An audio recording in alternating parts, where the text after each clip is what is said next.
नमस्कार मित्रांनो, येत्या 10 फेब्रुवारीला एक भव्य दिवस ओपनचं मैदान पार पडते बडे बाबा केसरी निमसोड या ठिकाणी.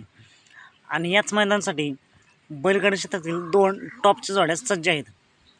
मित्रांनो, या वर्षीचा पुसेगावचा ओरिजिनल हिंद केसरीचा मानकरी लक्ष्या सज्ज झाला आहे. त्याचबरोबर विठ्ठलानांचा चिक्या सज्ज झाला आहे. यांची परिणकी कोण असतील सर्वत्र चर्चा चालू आहे. लक्ष्या आणि चिक्या एकत्र पळताना पाहायला मिळतील, पण तो नक्की चिक्या कोणता?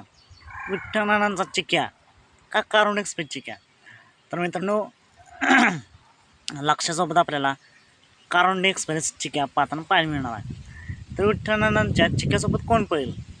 तर विठ्ठलानांचा चिक्या आणि घरचाच साज म्हणजे चिक्या आणि तेजा सज्ज झाला आहे. या दोन्ही जोड्यांना खूप साऱ्या शुभेच्छा. चला, तुम्ही भेटू पुन्हा एकदा नवीन अपडेट्स भन्नाटाच्या नवीन व्हिडिओमध्ये.